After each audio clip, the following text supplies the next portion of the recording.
He's at it again. Marcus, my boyfriend. He's leaning over Miss Rodriguez's desk, all earnest charm and helpful suggestions, supposedly assisting her with my essay. My words, my analysis of Fitzgerald's disillusionment, the one he'll later swear I stole from him, just like last time. My fingers tighten around my pen, the plastic groaning in protest. The classroom blurs. It's not an essay anymore. It's the expulsion hearing, the cold, pitying eyes of the board members. It's Marcus, looking so concerned, so heartbroken by my supposed betrayal. It's the slick, rain-soaked railing of the old mill bridge, the October wind whipping my hair, the dark water calling my name. That night, the end of everything, or so I thought. "Kaya, you with us?" Miss Rodriguez's voice, kind, a little worried. I blink, the present snapping back into focus. Marcus is looking at me, a frown etching his perfect brow. "You okay, babe? You've been staring into space." "Fine," I manage, a weak smile. "Just thinking about the prompt." He nods, but his eyes linger, a flicker of something I can't quite name. Calculation, maybe. He's always calculating. I know his moves. I lived them once already. The bell rings for lunch. Freedom. Or at least a temporary reprieve. I watch Marcus in the cafeteria, a sick fascination coiling in my stomach. He's already working the room, our mutual friends, Maya and Liam. He's leaning in, voice low, earnest. I don't need to hear the words. I know the script. I'm worried about Kaya. She's been different lately, so withdrawn.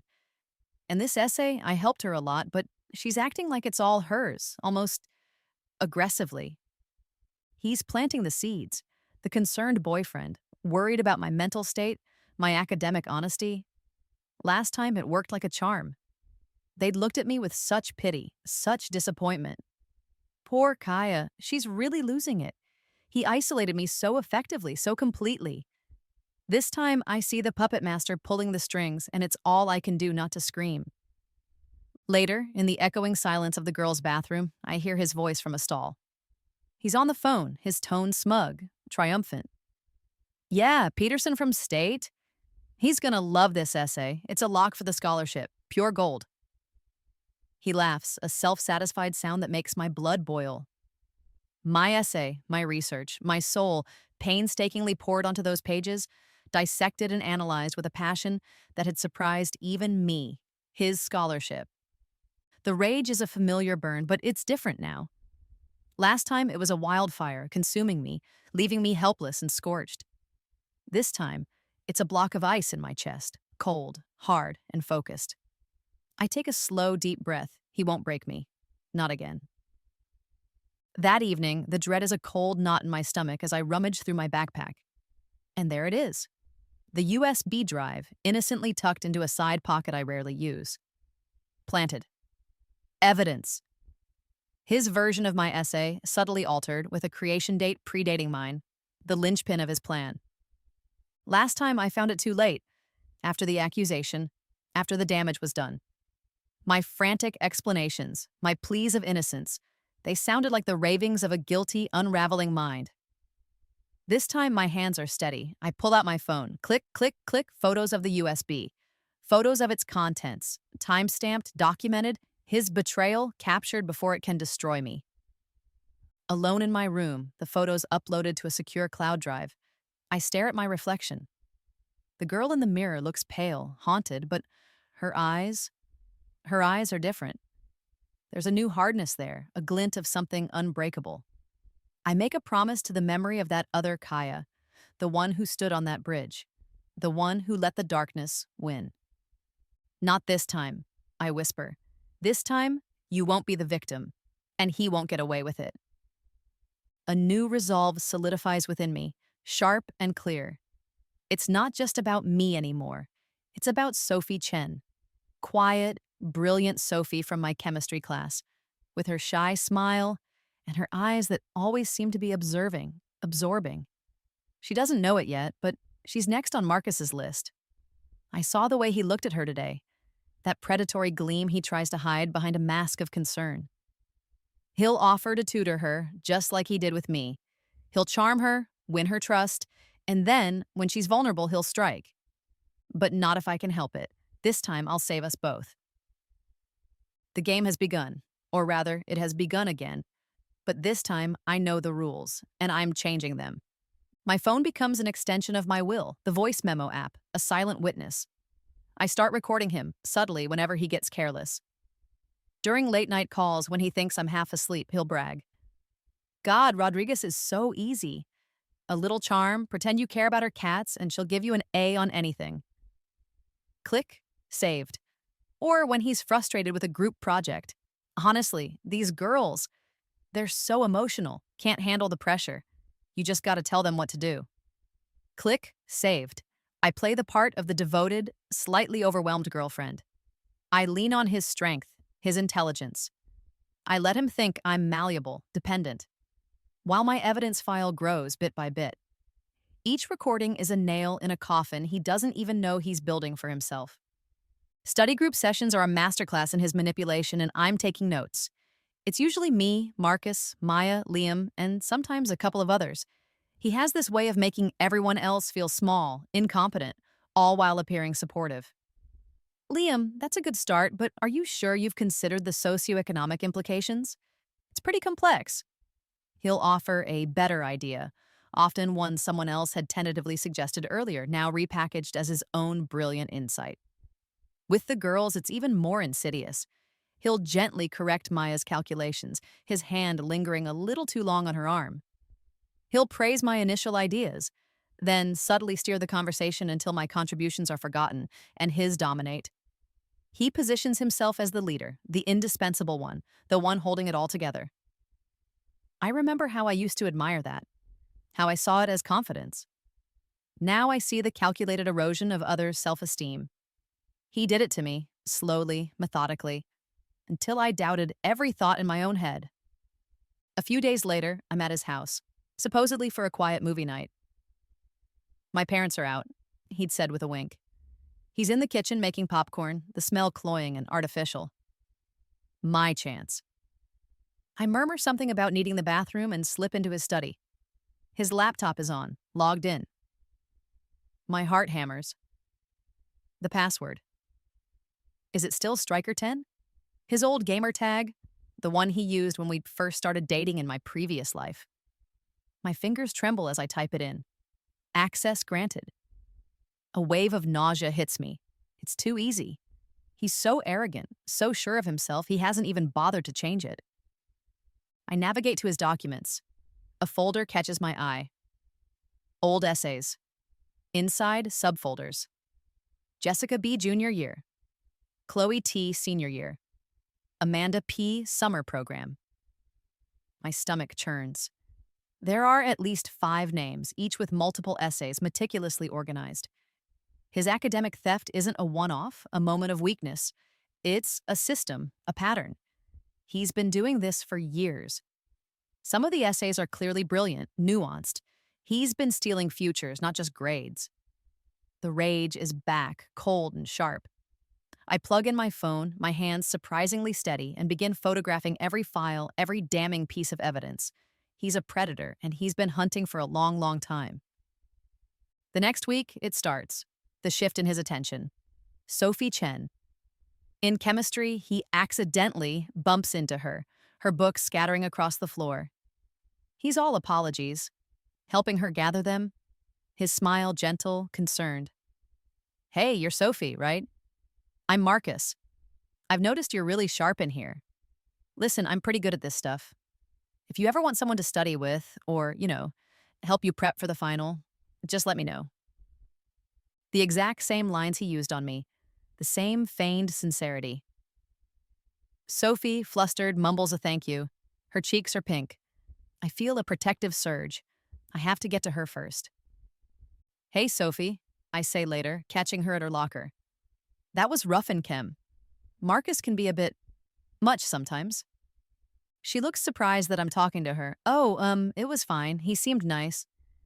He can seem nice, I agree, keeping my tone light. But he's also super competitive. Just be careful if he offers to help you with anything too much. Sometimes his help isn't really help, if you know what I mean. I offer her a small, conspiratorial smile. I need her to trust me, to see me as an ally, not a threat. I start asking her about her interests, her plans for college. Slowly, carefully, I begin to build a bridge. I'll need her on my side when the storm breaks. The dinner is his idea, of course.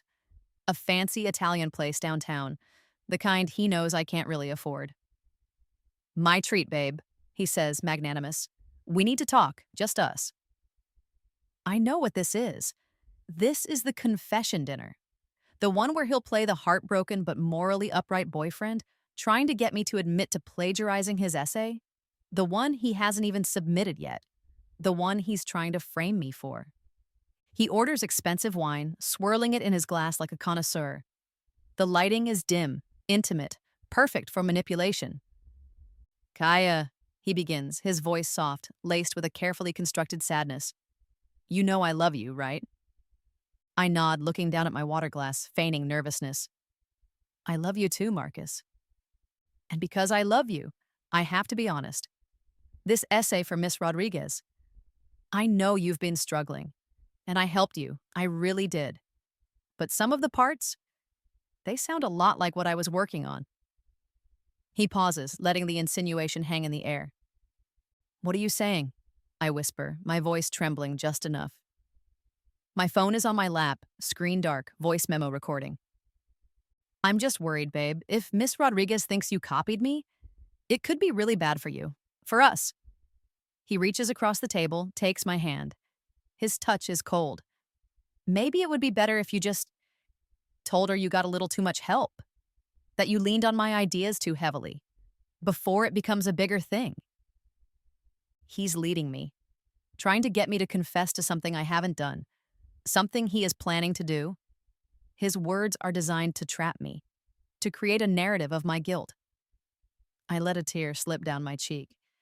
I don't know what to do, Marcus. I'm so scared. He squeezes my hand. It's okay. I'll help you through it. We'll figure it out. Just be honest. He thinks he's winning. He thinks his psychological game is flawless. He has no idea I'm playing a different game entirely. A much longer, much more patient game. And I'm the one making the rules this time. I let him pay the bill, let him walk me to my door, his arm possessively around my waist. He thinks he's got me right where he wants me. He's about to find out how wrong he is. The day of our English class presentation arrives cloaked in a heavy, suffocating dread that's all too familiar. We're presenting our final analyses of The Great Gatsby, the very essay that became the weapon of my destruction in my past life. Marcus is unusually solicitous, squeezing my arm for luck before we go up. His theatrical concern makes my skin crawl. Miss Rodriguez smiles encouragingly as we take our places at the front of the room. All right, Marcus, Kaya, let's hear what you've discovered. Marcus begins, his voice smooth, confident. He lays out the main points of his analysis, which are, of course, my main points. I stand beside him, a silent, trembling supporting act, just as he'd coached me. When it's my turn to speak, my voice is weak, my points deliberately vague, stumbling over words I know by heart. I can feel the pitying glances from my classmates, the growing confusion on Miss Rodriguez's face. Then, the moment I've been both dreading and anticipating. Marcus clears his throat, his expression morphing into one of profound, pained reluctance. Miss Rodriguez, there's something else. Something I really didn't want to have to bring up. He pauses for dramatic effect. The classroom is silent. But academic integrity, it's important, and I'm worried about Kaya. He pulls out the USB drive. The USB drive. I found this in Kaya's backpack. It has an essay on it. An essay that's, well, it's almost identical to mine. And the creation date. It's earlier than hers. He looks at me, his eyes filled with fake sorrow. Kaya, I don't understand. Why would you... I stare at him, my mouth agape, playing the part of the devastated, speechless victim. It's a convincing performance, fueled by the phantom agony of my past. I can feel the weight of suspicion settle over the room. Miss Rodriguez looks from him to me, her brow furrowed with concern and disappointment. Marcus, Kaya, this is a very serious accusation. She takes the USB drive. I'll have to look into this immediately.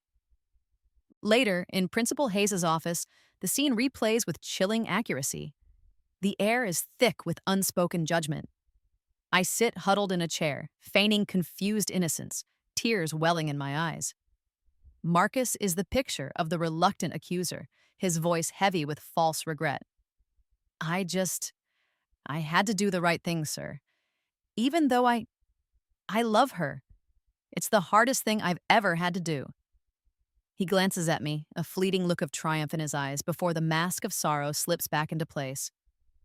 Principal Hayes nods gravely, assuring Marcus he's done the honorable thing. He tells me he'll be conferring with the district's academic integrity board just like before, my downfall meticulously reenacted. But this time, I'm not just a passive victim. I'm a silent puppeteer, waiting for the curtain to rise on the next act. That evening, the familiar despair is a ghost limb, an ache where the old wound used to be. But beneath it, there's a cold, steady pulse of purpose. I open my laptop. The school district has an anonymous tip website, a place to report concerns about bullying, cheating, anything that violates the student code of conduct. I found it weeks ago during my late-night research sessions. Carefully, methodically, I begin to upload my evidence. First, the audio files. Marcus bragging about manipulating Miss Rodriguez, his dismissive comments about stupid girls, his laughter as he recounted how easily he could get others to do his work for him. Then, the screenshots. His old essays folder, the names of his previous victims, the dates on the stolen work. Each image is a testament to his years of deceit. Finally, the audio from our dinner, his leading questions, his subtle pressure for me to confess to his crime. I add timestamps to everything, cross-referencing them with location data from my phone, proving he was where he said he was when these recordings were made. I write a brief, anonymous note. Concerns about ongoing academic fraud by Marcus Thorne. Please investigate thoroughly. Evidence attached. I hit send. The package is delivered. The trap is set. The next morning, the school is buzzing. Whispers follow me down the hall. Did you hear about Kaya? She plagiarized Marcus's essay. I keep my head down, my expression appropriately mournful. During third period, I see it. Principal Hayes' secretary walking into Marcus's AP government class. A hushed conversation. Marcus emerging, his usual confident swagger firmly in place. He even winks at me as he passes my classroom door, a look of smug pity on his face. He thinks he's won. I ask for a bathroom pass a few minutes later. I walk past Principal Hayes' office. The door is slightly ajar. I can see Marcus inside, leaning back in his chair, looking bored. Principal Hayes is on the phone, his voice low and serious. Yes, Mr. Henderson from the district board. The evidence is quite extensive. We've reviewed the audio files you forwarded. Yes, it appears to be his voice. The timestamps are concerning. I watch, my heart a frantic bird in my chest. I see Marcus's posture change. He leans forward, his nonchalance evaporating. Principal Hayes hangs up the phone, his gaze heavy as he turns to Marcus. He slides a printout across the desk. Even from here, I can see the waveform of an audio file, the damning visual representation of his own voice. Marcus's face pales. His confident swagger crumbles, replaced by a dawning panic. He looks at the printout, then up at Principal Hayes, his mouth opening and closing like a landed fish. The hunter is caught in his own snare. By lunchtime, the story has mutated, twisted, and finally corrected itself. Social media is on fire. Anonymous screenshots of the evidence I submitted are circulating like wildfire. Marcus Thorne, school president, scholarship candidate, exposed for years of academic fraud. His carefully constructed reputation is in tatters. Texts fly back and forth. His scholarship offer from State University? Rescinded, effective immediately. His other college applications? Flagged for review by the Academic Integrity Consortium. His world is unraveling, thread by painstaking thread. I find Sophie Chen in the library, her face buried in her hands, sobbing. Sophie, what's wrong? I ask, my voice gentle. She looks up, her eyes red and swollen. It's Marcus. I can't believe it. He seemed so nice. He offered to tutor me. He said I know, I say softly, sitting beside her. He has a way of seeming nice. You, you tried to warn me, she whispers, fresh tears spilling down her cheeks. You said his help wasn't always help. I didn't understand. It's okay, I say, putting an arm around her shaking shoulders. You're safe now. He can't hurt you. She leans into me, her sobs quieting. Thank you, Kaya. Oh God, thank you. I hold her, a fierce protectiveness welling up inside me. One down, one saved. This is just the beginning. The taste of retribution is cold, sharp, and undeniably satisfying. Marcus doesn't take his downfall gracefully. His first move is denial, then righteous indignation. He claims I'm a scorned ex-girlfriend out for revenge. Kaya hacked my computer, he proclaims to anyone who will listen, his voice dripping with manufactured outrage. She fabricated all that evidence. She's obsessed with me, trying to ruin my life because I was going to break up with her. He tries to paint himself as the victim, the innocent target of a psycho ex. But I anticipated this. I'd been meticulous. The additional evidence I'd held back now comes into play. Anonymous follow-up tips to the school board and the local news outlets include his phone's location data, cross-referenced with the timestamps of his recorded confessions. He wasn't at home studying, as he claimed, when he was bragging to his friend Jake about conning Miss Rodriguez. He was in his car, parked near the lake, exactly where the recording app picked up the distinct sound of geese honking in the background. His alibis crumble one by one. Desperate and cornered, his academic future in ashes, Marcus escalates. He tries to turn our mutual friends against me just like before. This time, his weapon is slut-shaming. He shares private photos of me, ones I'd trusted him with, snapshots from a beach trip, a silly selfie in my pajamas. He intersperses them with carefully selected snippets of our text conversations, twisted out of context to make me look clingy, unstable, manipulative. See what I had to deal with? He captions them, posting to a private group chat he thinks I don't know about. It's a sickeningly familiar tactic. Last time, it devastated me, left me feeling ashamed and exposed. This time, I'm ready. I've already been speaking with Mrs. Evans, the school counselor, documenting Marcus's patterns of emotional manipulation and psychological abuse. When Maya, bless her hesitant heart, forwards me screenshots of Marcus's smear campaign, I take them straight to Mrs. Evans. This is what he does, I tell her, my voice calm despite the tremor in my hands. He tries to destroy anyone who threatens him. The school, already reeling from his academic fraud, now has to confront evidence of cyberbullying and potential revenge porn distribution. The tide of opinion, which had briefly wavered with his hacking accusations, turns decisively against him. The confrontation happens in the school parking lot, after a particularly grueling day of whispered accusations and sympathetic, yet wary, glances. He's waiting for me by my car, his face a mask of fury. "You bitch!" he hisses, grabbing my arm, his fingers digging into my skin like talons. "You think you can ruin me? I'll destroy you. I'll make sure everyone knows what a crazy slut you are." His eyes are wild, his handsome face contorted with rage. He's lost control. This isn't the charming, calculated Marcus everyone knows. This is the real him, stripped bare. "Let go of me, Marcus," I say, my voice surprisingly steady. My phone is in my hand, clutched tightly. I'd anticipated a confrontation, though not one this public, this physical. "You'll pay for this, Kaya. You have no idea who you're messing with." He tightens his grip, pulling me closer.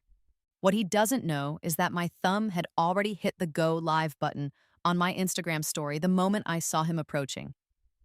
The camera is angled perfectly, capturing his contorted face, his aggressive posture, his hand clamped on my arm. My 800 followers, mostly students from our school and neighboring ones, are getting a front row seat to his meltdown. The video goes viral within hours. School president Marcus Thorne assaults ex-girlfriend after cheating scandal. The grainy footage is undeniable. His threats, his aggression, all laid bare. The local news picks it up. The police get involved, opening an investigation into assault and cyberstalking. Any lingering sympathy for him evaporates. He's no longer just a cheater, he's a violent bully. And it doesn't stop there. My carefully planted evidence, the breadcrumbs I left for the school to follow, leads them to his Venmo account. the one he so cleverly named Academic Resources 101. It turns out Marcus wasn't just stealing essays for himself, he was selling them. A thriving little commercial enterprise supplying underclassmen with pre-written papers for a hefty fee. The academic fraud investigation expands, implicating several other students, some from prominent families. Now it's not just about school disciplinary action. There are potential criminal charges looming: fraud, conspiracy.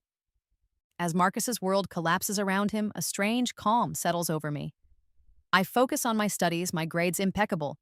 I strengthen my friendships, particularly with Sophie, who has become a steadfast ally.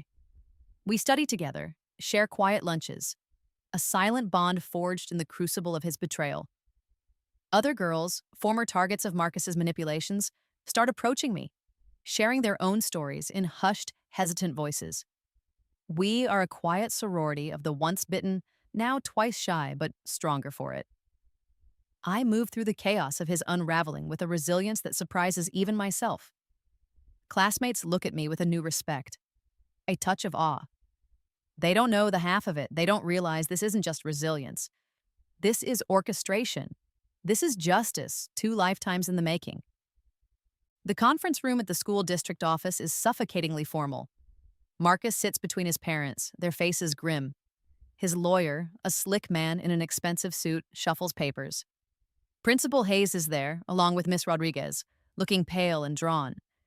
And then there are the 2 people Marcus clearly doesn't recognize: Detective Miller and Assistant District Attorney Peterson.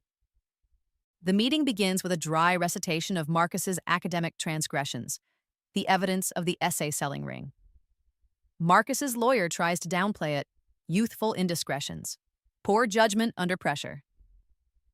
Marcus himself mumbles apologies, looking suitably chastened, though I see the flicker of defiance in his eyes. He still thinks he can talk his way out of this. Then, Adia Peterson clears his throat. Mr. and Mrs. Thorne, Mr. Hayes, there's another dimension to this case that we need to discuss. He gestures towards me. Kaya here has been instrumental in a much larger investigation. A confused silence fills the room. Marcus stares at me, a frown creasing his brow. For the past 6 months, Peterson continues, his voice calm and authoritative, Kaya has been cooperating with the district attorney's office and the local police department. We've been investigating a significant rise in academic fraud, contract cheating, and cyber exploitation across several high schools in this district. The air crackles with a sudden tension. Marcus's jaw drops. His mother gasps. Kaya approached us early in the semester. Detective Miller chimes in, his gaze fixed on Marcus. She had concerns about Mr. Thorne's academic practices and his behavior. She agreed to help us gather information, to understand the scope of the problem.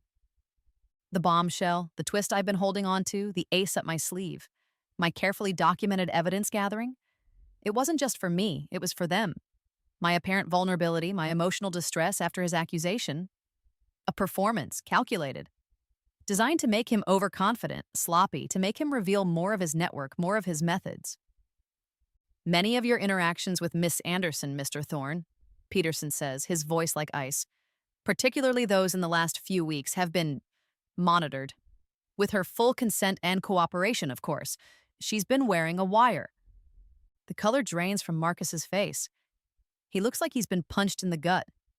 The USB drive, the planted evidence, his attempts to frame me.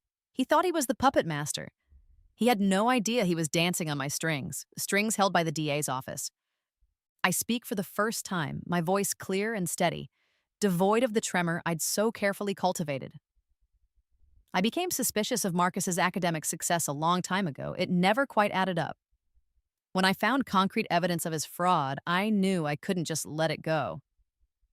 Not this time. I meet his gaze, the shock and dawning horror in his eyes, a twisted sort of satisfaction. My breakdown after your accusation, Marcus? It was to make you comfortable, to make you brag to your friends about how you'd outsmarted me, to make you reveal the extent of your essay-selling business, and you did. You told them everything. Every interaction is suddenly recontextualized. My supposed naivety when he planted the USB. My willingness to be alone with him during the confession dinner. My emotional reactions in the principal's office, all of it. Calculated moves in a much larger, much more serious game. He sees it now, the full extent of his misjudgment.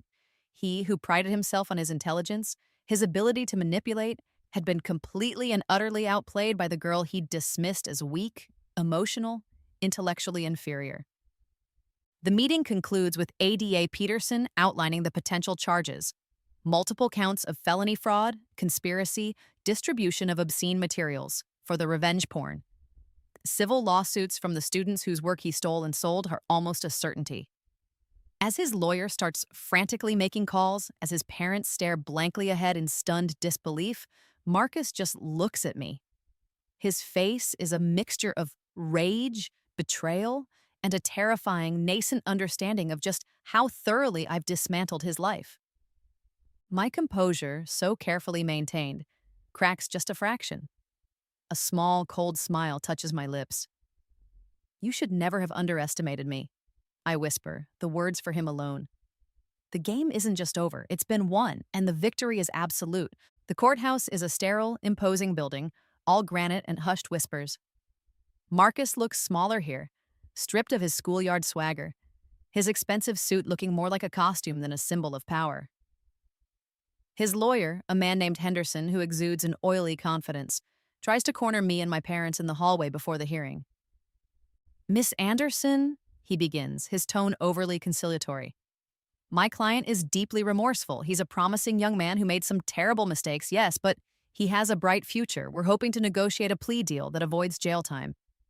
Perhaps some community service, a hefty fine. He's learned his lesson, I assure you." Marcus is hovering behind him, his eyes red-rimmed, his face pale. He steps forward, his voice cracking. "Kaya, please, I'm so sorry for everything. I really did. I loved you. I was just under so much pressure to succeed, to be perfect. Can't you just tell them to drop the charges for what we had?" He's still trying to manipulate, still trying to play on emotions that are long dead, if they ever truly existed for him. I face him directly, my voice steady, devoid of the tremble he used to inspire. "This is the first time we've truly spoken since the truth of my cooperation with the DA came out." "No, Marcus," I say, my words clear and precise in the quiet corridor. "This isn't about what we had. What we had was a lie you constructed. This is about what you did, not just to me, but to Sophie, to Chloe and Jessica and Amanda before her, to all the underclassmen you exploited, selling them stolen work and jeopardizing their own futures. You didn't just make mistakes. You made calculated choices again and again to defraud, to manipulate, and to harm." His parents step forward, his mother's eyes pleading. "Kaya, dear, please, he's our son. We'll make restitution. We can offer financial compensation. Whatever it takes to make this go away. Surely you have some compassion." Compassion. The word feels like a slap. Did they have compassion when he was systematically destroying my reputation, my academic standing, my sense of self in that other life? Do they have any idea what he's truly capable of? My response is quiet, but absolute. No. He made his choices, Mrs. Thorne, and now he has to live with the consequences. Your money can't undo the damage he's done. It can't buy back the trust he shattered or the opportunities he stole from others. This isn't something that can just go away. The sentencing hearing is a grim parade of Marcus's victims. ADA Peterson calls several students whose essays Marcus stole and sold. They speak of their confusion, their fear when they were accused of cheating themselves, the damage to their own records. Sophie Chen testifies, her voice quiet but firm, about how Marcus tried to groom her, how his help felt increasingly predatory. Even Miss Rodriguez takes the stand, her voice thick with emotion as she describes her disappointment and betrayal, how Marcus had exploited her trust. I watch from the gallery, a silent observer, as the full scope of his manipulations is laid bare for the court to see. The judge, a stern-faced woman with tired eyes, listens intently, her expression growing graver with each testimony. Finally, it's my turn to give a victim impact statement. I walk to the podium, my hands steady. I don't look at Marcus, though I can feel his eyes burning into me. Your Honor, I begin, my voice resonating in the hushed courtroom. This isn't about revenge. Revenge is a fleeting, empty satisfaction. This is about justice. It's about accountability. It's about ensuring that individuals like Marcus Thorne, who use their charm and privilege as weapons to manipulate, exploit, and defraud, are held responsible for their actions. I speak of the insidious nature of his crimes, not just the academic fraud, but the psychological abuse, the way he systematically undermined his victims' confidence, isolating them, making them doubt their own sanity. I speak of the trust he shattered, not just with individuals, but with the institutions that are supposed to foster learning and integrity. Some people, Your Honor, deserve second chances. They make a mistake, they learn, they grow. But Marcus Thorne's actions were not a single mistake. They were a pattern of predatory behavior, repeated over years, causing harm to many. He is not someone who simply stumbled. He is someone who deliberately preyed on others for his own gain. I pause, taking a slow breath. My hope today is not just for a sentence that reflects the severity of his crimes, but for a clear message to be sent, that this kind of behavior will not be tolerated, that victims will be heard, and that predators, no matter how charming or well-connected, cannot hide forever. My words hang in the air. The judge looks at Marcus, her eyes cold. He finally looks away, his shoulders slumped in defeat. The judge delivers her sentence.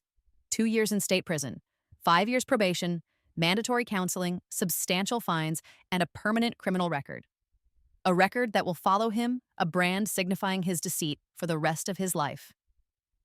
Justice.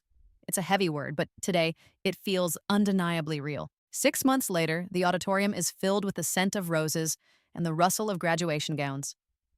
I walk across the stage, the applause a warm wave washing over me. Valedictorian. The words still feel a little unreal. My acceptance letter to MIT for their computer science and cryptography program is tucked safely inside my cap. As I accept my diploma, I catch Sophie's eye in the audience. She's beaming, cheering wildly alongside my parents, who look prouder than I've ever seen them. For the first time in what feels like 2 lifetimes, a genuine, unburdened excitement for the future bubbles up inside me. The weight is gone. At the graduation party later that evening, several former classmates approach me, their expressions a mixture of sheepishness and newfound respect. Liam shuffles his feet. Kaya, hey, I just wanted to say I'm sorry. For, back when when we didn't believe you, he was so convincing. Maya nods, her eyes sincere. We should have trusted you. He fooled a lot of people. I offer them a small, genuine smile. It's okay. He was good at what he did. The important thing is that the truth came out. I accept their apologies graciously, but their validation isn't something I need anymore. I know who I am, I know what I'm capable of, and I know I did the right thing. My phone buzzes with a text. It's from ADA Peterson. FYI, Thorne denied early parole. Additional victims came forward from his previous high school. Looks like his sentence might be extended. Thanks again for your courage, Kaya. You've helped a lot of people. I read the message, a flicker of grim satisfaction, then delete it without a second thought. Marcus Thorne is no longer a character in my story. He's irrelevant. A footnote in a chapter I've already closed. That evening, the air is warm, smelling of summer rain and freshly cut grass. I'm in my favorite coffee shop, The Daily Grind, my laptop open. My first college application essay for MIT sits half-finished on the screen. The prompt: describe a time you overcame significant adversity and what you learned from the experience. I almost laugh. Where to even begin? Through the window, I glimpse a familiar figure at a nearby table outside. Marcus's mother. She looks older, worn down.